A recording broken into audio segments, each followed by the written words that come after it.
Hello and welcome back to my RC channel. I'm AndyRC and today I'm checking out the Eachine E40 quadcopter, which has been sent in for review by Banggood.com. I'm really looking forward to this one as its features are mind-blowing for its price of just 52 GBP. I often get asked on the channel which is the best all-in-one FPV aircraft to start off with, and I either have to say the Hubsan H107D, modified with a wide-angle lens attached to it such as the Jolly lens, or the Hubsan H107D Plus, which is more expensive and is stuck with that altitude hold mode. Not anymore though, I'm going to be saying the Eachine E40. It is just a little bit bigger than the Hubsan H107D Plus, but it looks very similar. It has got a 720p HD camera and importantly with a wide-angle lens, and that also transmits its FPV feed to its Fpv Monitor. It's got 4 LED lights, pre-installed prop protectors. I have removed them on mine for more performance. We have a space to put in a micro SD card to record that HD footage. We have an on and off switch and a proprietary slot-in 520 mAh battery. However, we have the option to charge the battery while it's connected to the quad or while it's outside of the quad separate with its USB charger. Also in the box we have the transmitter. When I first pulled this out of the box, the battery cover was missing. I assumed that I had some kind of review model at first, but next we have the Fpv monitor, which underneath that was a bunch of goodies, including the mount for the Fpv monitor, which strangely attaches as part of the battery cover. It is a really nice design and doesn't feel cheap at all. It's got multiple screw points to ensure the fit is snug and at your desired angle. The transmitter requires 4 AAA batteries.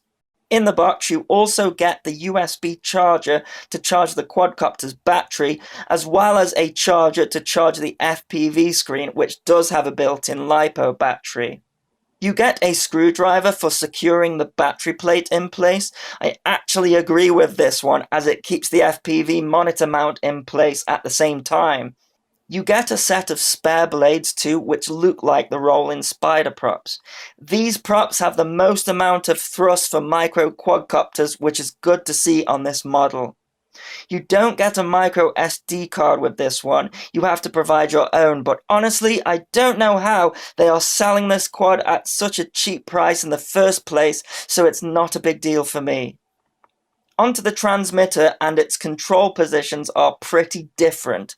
The throttle stick and the pitch/roll sticks are not in line with each other. I'm sure it's not going to be a problem, but it is unusual. There's no altitude hold on this one, so that might be either a plus or minus point depending on your preference. This model only comes in mode 2, but I have converted mine to mode 1. The top left shoulder button is for taking a photo or a video. You hold the button down to stop and start video recording, and you short press the button to take a photo. The right-hand shoulder button is for your 360-degree flips, which you have to hold down the button again while inputting pitch or roll to perform the maneuver. Underneath that are the trim buttons for the pitch and the roll.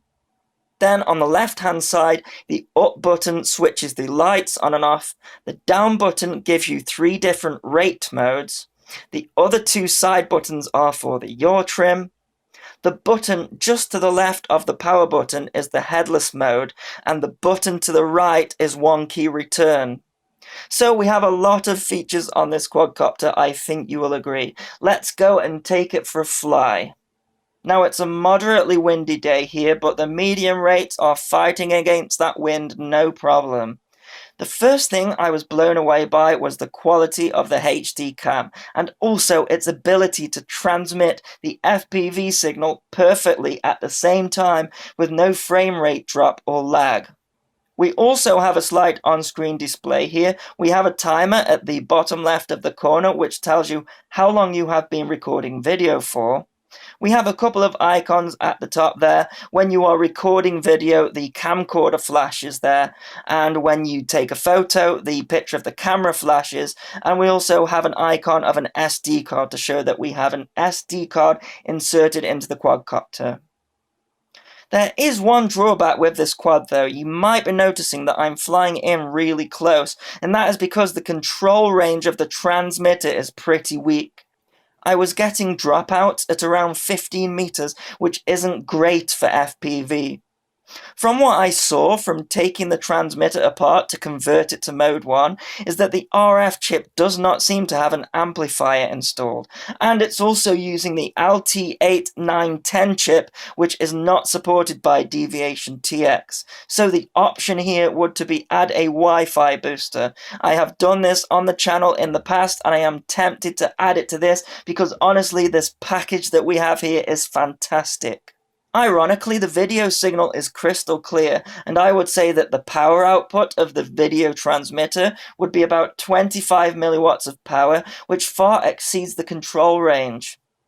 There is something you can do about that though. The quadcopter's control aerial is curled up inside the body. If you take it apart, you will find that you can stretch it out to give it a slightly better range of around about 50 meters, which isn't much more. There is also a Hubsan-style 5.8 GHz aerial tucked inside as well if you want to extend the video range, but really to benefit from that, you want to be adding a Wi-Fi booster to make real use of it for the control range.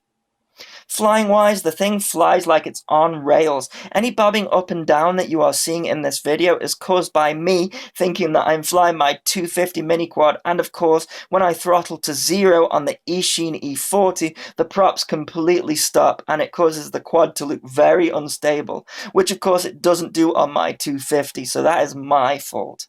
But I think you will agree that this video footage speaks for itself.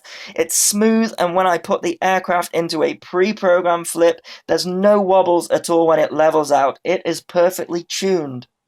The default FPV frequency is 5705 MHz, and it does not hop like the Hubsan's video transmission does. This is good if you fly on your own and want to use goggles like I am doing here to record the DVR. It means that you don't have to change the channel on your goggles every time the quadcopter fires up, but it is bad if you want to fly with others that have an Eachine E40, as the video signals will knock each other out. So there you go, that is my review of the Eachine E40. It's a really nice bit of kit at such a low price. I think a lot of people will be buying it and modifying it to get that extra range. Hey, maybe even I'll have a crack at it as well. If you wish to buy it, I will put a link in the description. As always, thanks so much for watching. Please continue to subscribe. Cheers.